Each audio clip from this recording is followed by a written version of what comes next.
Our lives are so interesting and diverse. Perhaps not every single day, but they do surprise us often. Let's take, for example, the country's underground railway. Thousands, even millions of people around the world travel via the underground system. They go to work or home, make appointments here, or just hide from bad weather and don't even think what treasures are hidden in these underground cities. No, of course, we're not talking about gold bars, diamond placers, or oil deposits. These are totally different treasures, and it seems that they can hardly be of great value to the ordinary, average inhabitant.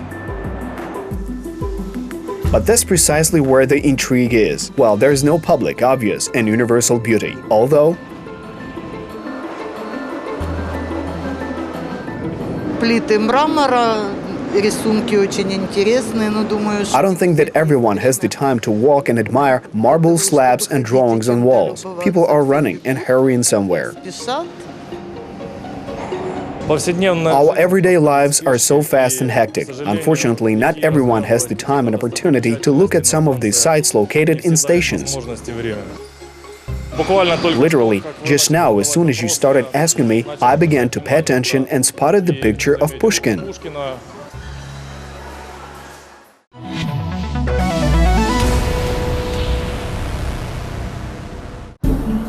The capital letter M is the symbol of the metro station. It is precisely this letter that is the sign that guides us to the entrance of the underground city.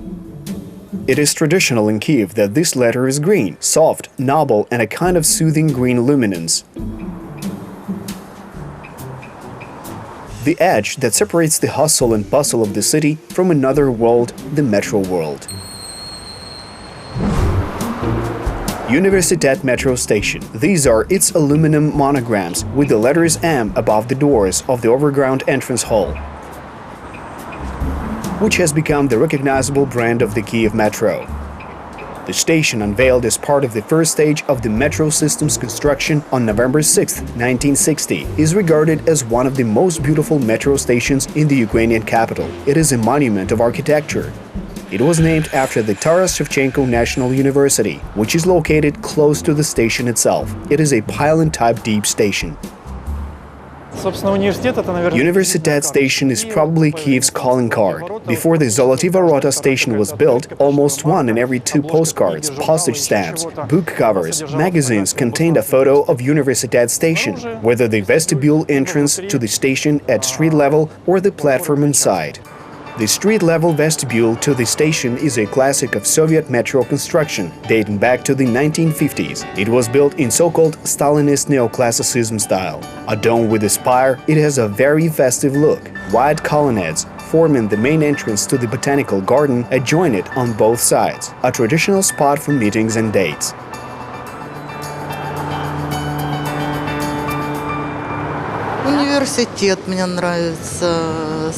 I like Universytet station. There is a hall between 2 staircases. It is a very good place to meet there, especially in winter. The hall is not so overcrowded. But initially it was planned to build Universytet metro station somewhere else. And only a few people know about this, even today. At that time, the metro station was constructed in strict secrecy and in accordance with the requirements of civil defense. That was very common in that post-war time. The construction of the Kiev metro system began in 1949. 30 million rubles were allocated annually for its building from the all-Union Treasury. But in 1953, all building works were suddenly halted. The official reason for this was the absence of need. Besides, at the time, about 2 kilometers of underground tunnels and even several constructions had already been built.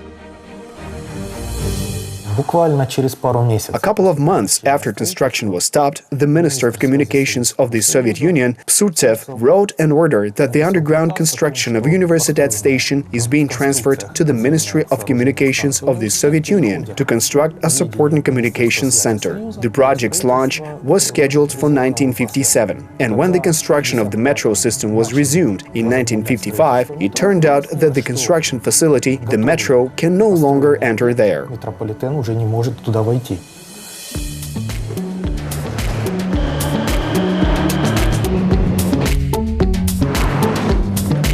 Today, one can hardly imagine traveling around Kyiv without the metro. The low traffic capacity on the streets and the abundance of cars clog up the roads, but you need to cover long distances in this big city every day. Fortunately, we have underground transport, which copes with 100% with this task. High-speed underground trains and a precise train schedule is like a magic wand for the residents of any modern metropolis.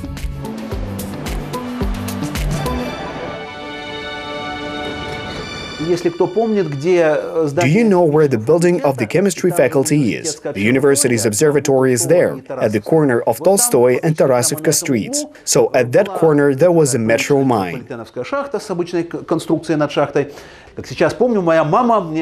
I can still remember that moment when my mother came home and said, "Tarasivka metro station will be unveiled here." The fact is that our house was located almost right next to the station, but the station was not built there. In fact, it was built, and not just one, but two stations at a depth of about 87 meters. Later, one of them was named Universytet, and the second underground structure became a faculty of national importance, a secret communications center with immediate subordination to the Ministry of Communications of the Soviet Union. Both stations are underground. They are situated on the territory of the Fomin Botanical Garden, at a distance of about 40 meters parallel to each other. By the way, this is probably the reason why Universytet did not become an interchange station. Initially, the first project envisaged making Universytet a transfer station for the Siretsko-Pecherska line. And it was supposed to be a station with a new design, a station with columns made of cast iron, which would have a large passenger platform for people to be able to transfer to another metro line.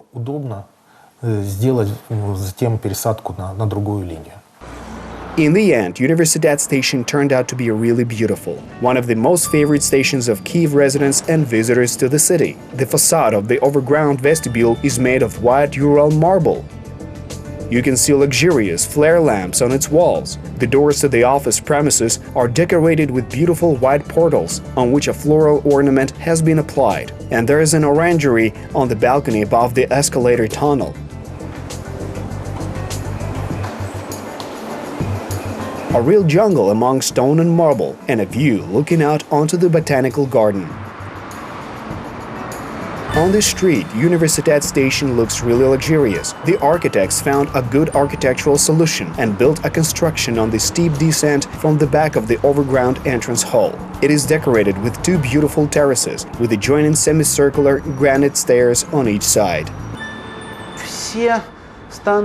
All the stations of the first stage of the metro's construction, Universytet, Kreshchatyk, Arsenalna, Vokzalna, are so beautiful. These are echoes of the Stalinist architecture found in the Moscow metro, which was originally built as a sort of underground architectural masterpiece. And in Stalin's time, money was not spared for architectural frills. In fact, the sums spent were not so large compared to the sums of money spent on the construction of the infrastructure itself. Only a small percentage of money from the state treasury was spent on architecture. So metro stations look like small underground palaces. That's why Kyiv also received small sums from the all-Union treasury. At the beginning, the passageway leading into stations of the Kyiv metro stations were quite different from today. There were no automatic turnstiles at these checkpoints. Turnstiles are normal things for us today. But in the 60s, ticket collectors checked entry tickets. Besides, there weren't just one or two, but a whole team of collectors. There were about 12 to 15 cute female ticket collectors at each station. A year later, in 1961, technical innovations were finally introduced to the Kyiv metro. Universytet station was the first station to be equipped with the first turnstiles, which were made of wood. Besides, there were other interesting features. For example, the platforms of the side halls had an asphalt covering, and lamps were mounted right into the boundary line of the station. They lit up as the train approached. In general terms, it's great that all metro stations look different. Each of them is individual. They're decorated with different types of marble and granite, decorative ceramics, artistic modeling, smalt or sculptures. Today we call them shticks. There are portrait sculptures of Gorky, Ivan Franko, Mendeleev, Grigory Skovoroda. As for the rest, I'm not sure. By the way, I'm at this station every day, but for some reason I did not remember each sculpture.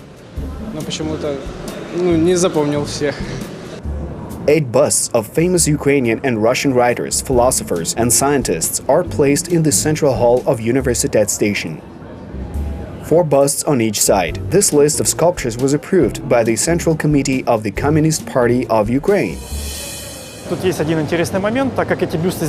one interesting point here. These busts are made not of gypsum, as many people think, but out of white plexiglass. Back then it was popular to make sculptures of this material, so people experimented. But when the busts were made of frosted glass, it turned out that they did not look very nice, so they were simply whitened in order to look better, and they whitened them every few years to keep up appearance. So with every year it's getting harder and harder for people to read these surnames.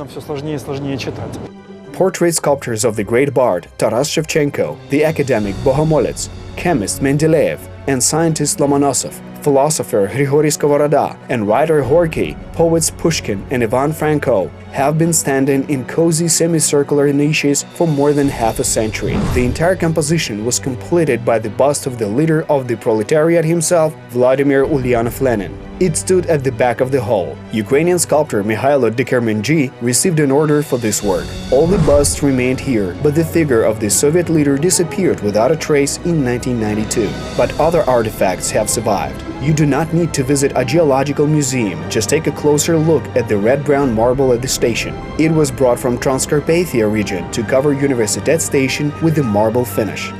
The fact is that there was an ancient sea in the place where the Carpathians are situated now. There were some deposits at the bottom, and these ancient remains of living organisms gradually petrified and turned into marble, which later was used to put the finishing look to Universytet station.